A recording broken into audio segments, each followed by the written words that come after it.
వచ్చే డిజైన్ ద్వారా దీన్ని కట్టాలనుకుంటున్నాను.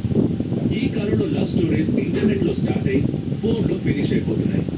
ఇలాంటి పరిస్థితుల్లో ఖాద్రి గారు చనిపోయిన తన భార్య కోసం ఇలాంటి ప్రేమ కానుక ఇవ్వడం అభినందించదగ్గ విషయం.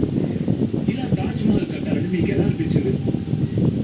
మాకు పిల్లలు పుట్టలేదు. మేమిద్దరమే కలిసి జీవించాం. ఓ రోజు మా ఆవిడ మనం చనిపోయిన తర్వాత మనల్ని ఎవరు గుర్తు చేసుకుంటారు అని. అప్పుడు తనతో ఏమన్నానంటే, ఒకవేళ నాకంటే కనుక ముందు నువ్వు చనిపోతే నీ కోసం నేను కట్టించే మహల్ని చూసి మనల్ని అందరూ గుర్తు చేసుకుంటారని చెప్పాను. ఆగ్రాలో ఉన్న తాజ్ మహల్ ని పూర్తిగా నిర్మించడానికి దాదాపు 20 ఏళ్ళు పట్టిందట. 22 కోట్లు ఖర్చు అయిందట.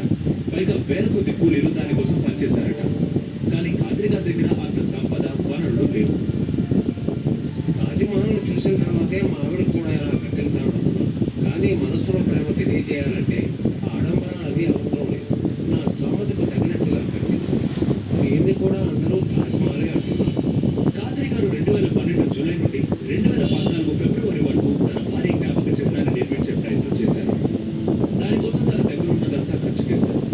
28 సెంట్ల భూమిని అమ్మేశారు. అంతేకాకుండా ఫండ్లో ఉన్న డబ్బు కూడా ఖర్చు పెట్టేశారు. ఇప్పుడు చేతిలో డబ్బు లేకపోవడం వల్ల ఆ పని ఆగిపోయింది.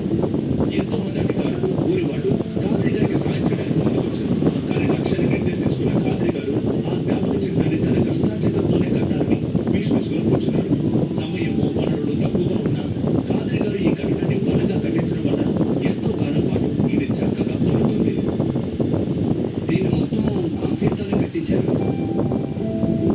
ఎంతో కాలం పాటు బలంగా ఉండాలని ఇలా చేశారు. అంటే ఇలాంటివి బతికుండగా పెట్టినా కూడా ఇది 10 కాలాల పాటు నిలిచిపోయి ఆహా ఎవరు కట్టించారు అని గొప్పగా చెప్పుకోవాలి. మా అదే కారణం చేసి తన కోసం సమాధిని కట్టించి అందులో నా కోసం కూడా స్థలం ఉంచాను.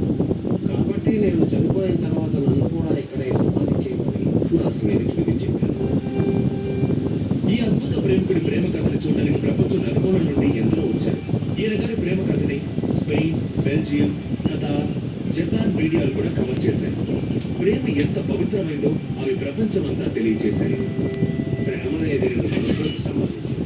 అది అల్లా దయ వల్ల దానంతట అదే పుడుతుంది. ప్రేమ అనేది కంటికి కనిపించదు. దాన్ని అనుభవించాలి తప్ప చూడాలనుకో. అదరగొట్టేశారు ఖాద్రి గారు. మీరు OMG అట్మాస్ఫియర్ లో ప్రేమని నింపేశారు. నిజం చెప్తున్నారు, మీలా ప్రేమించిన వారు ఈ కాలంలో